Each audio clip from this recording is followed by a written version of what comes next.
Namo Amida Buddha. The Four Profound Thoughts Which Turn the Mind Towards Amida Dharma by Reverend Joshua Adrian Celia. Karma, the law of cause and effect. Quote, not in the heaven, not in the middle of the ocean, not in the mountain caves, there is no place in this world where you can hide from the consequences of your deeds. End quote. I will divide this section into two. Firstly, a general teaching on karma, and secondly, karma and the salvation offered by Amida Buddha. The general teaching on karma. Karma is the law of cause and effect. The term karma comes from the Sanskrit word karman, which means action, acting with thought, deed, and word.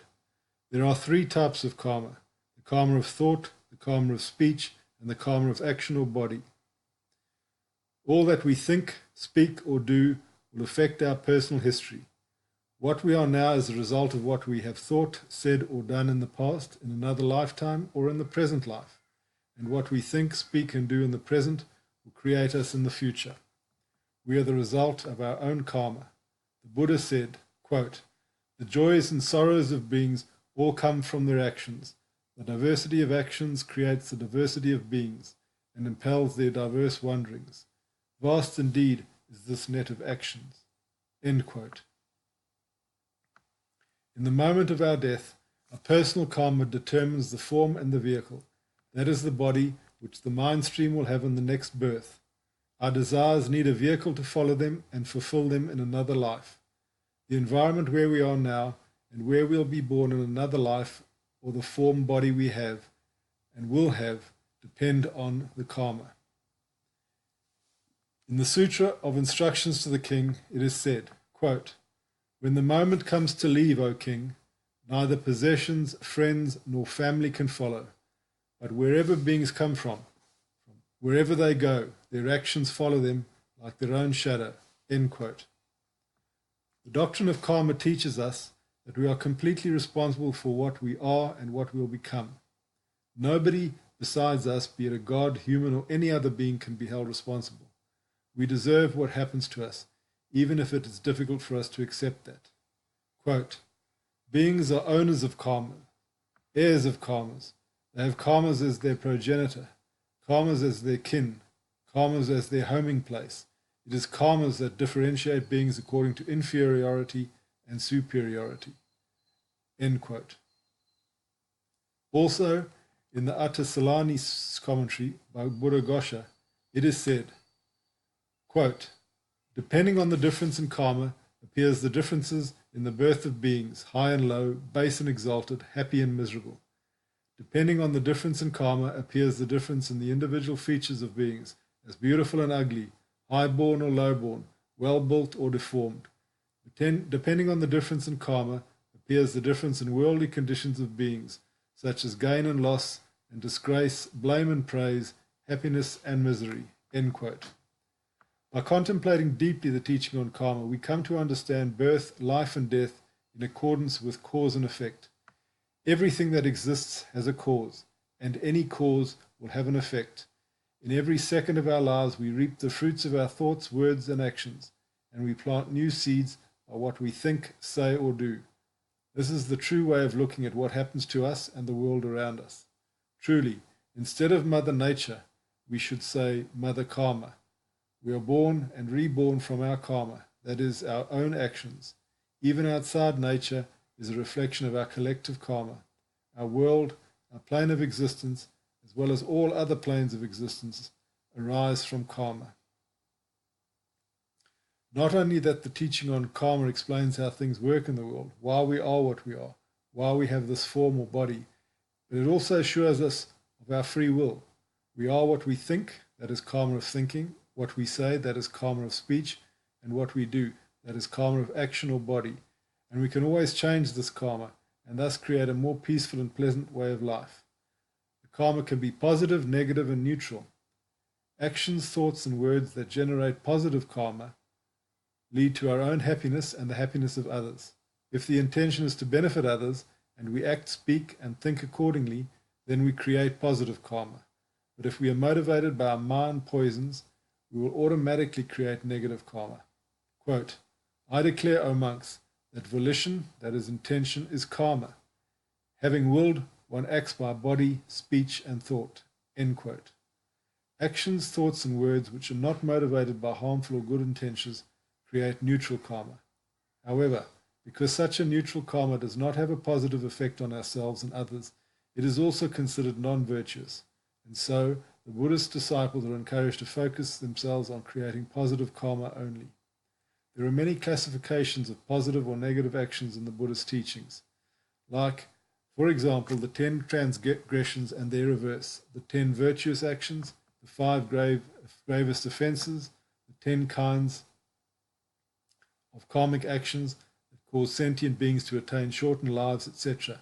There are also various precepts to deter us from evil actions and encourage us to do what is good, like the 5 precepts for lay people, the 10 main bodhisattva precepts, the 220 precepts for monks, and 311 precepts for nuns, etc. The 10 transgressions are 1. To destroy life, 2. To steal, 3. To practice sexual misconduct, 4. To lie, 5. To use harsh words and language, 6. To speak ill of others, 7. Idle talk, 8. Greed, 9. Anger, 10. To support and spread wrong views. A fully negative action has 4 parts. For example, killing means to identify the being to be killed, having the intention to kill, committing the act of killing, and the resulting death of the victim. If all these 4 parts are met, then we generate the complete negative karma of killing.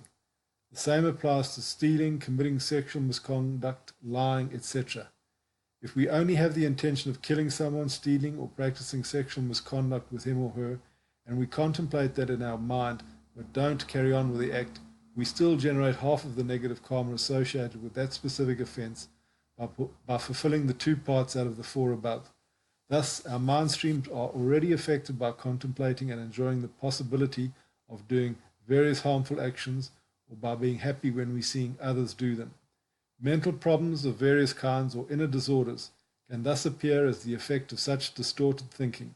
Just ask yourself, how many times did you wish the death of somebody, look with greed and envy to his possessions, or desires his or her wife or husband?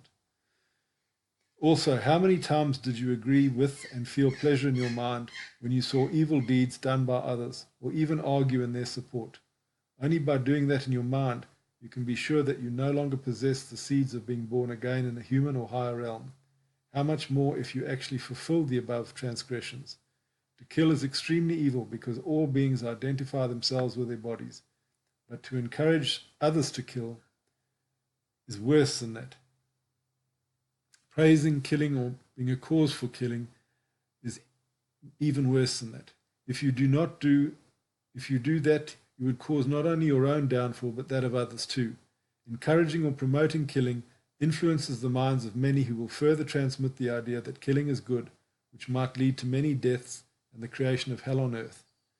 Shakyamuni Buddha said, quote, all tremble at violence. Life is dear for all. Seeing others as being like yourself, do not kill or cause others to kill. End quote.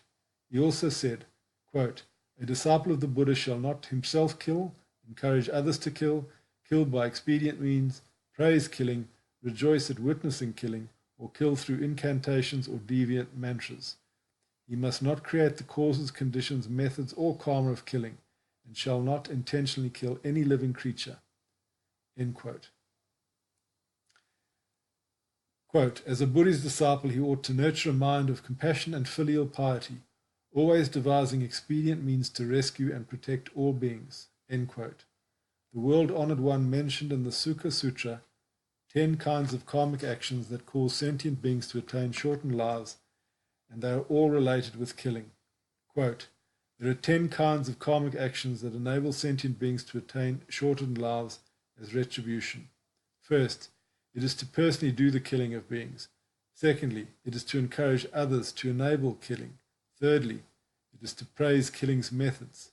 Fourth, it is to see killing and accordingly rejoice. Fifth, is from evil hatred, thus desire enabling of death and destruction. Sixth, is seeing the resented destroyed already. the mind giving rise to joy. 7th is to harm others' fetus in the womb, abortion. 8th is to teach others to destroy and harm. 9th is to build and erect heavenly temples for slaughtering sentient beings as sacrificial offerings. 10th is to teach others to have war and fight, to injure and kill each other. These are the 10 karmic actions that attained shortened lives as retribution. End quote. To eat meat, including the meat of animals that were not specifically killed for you, although it is a lesser transgression than killing, maintains the karma of killing. Because without a request or expectation from the public, there would be no one to kill beings and offer their flesh for sale. But even if we don't eat meat, the vegetables or the tea and coffee we drink were produced by killing many insects when planting, taking care of the plants, and harvesting them. So one can hardly find any activity which does not involve, in a smaller or larger way, the harming of other beings. Simply stated, there is no being around us, in this world or in the other worlds, to whom we can say that we have no karmic debts to pay. Contemplating on that and the above, we can understand more deeply the urgency to escape samsara and attain Buddhahood for our sake and for the sake of others. To steal, which is defined as taking that which was not given, is extremely grave too, because beings have great attachments to their possessions, and sometimes to take one's money or property might be the equivalent to killing him. Just imagine you would steal the entire monthly income of a poor mother who has 3 children to feed. Those children can die from lack of medicine or food, and the mother can get ill and die too because of grief. Just like killing, the effect of such an act can easily send one to rebirth in the lower realms. Shakyamuni Buddha said, quote, "A disciple of the Buddha must not himself steal or encourage others to steal. Steal by expedient means. Steal by means of incantation or deviant mantras. He should not create the causes, conditions, methods, or karma of stealing. No valuables or possessions, even those belonging to ghosts and spirits, or thieves and robbers, be they as small as a needle or blade of grass, may be stolen. As a Buddha's disciples, he ought to have a mind of mercy, compassion, and filial piety, always helping people earn merits and achieve happiness." End quote. Nama Amida Buddha.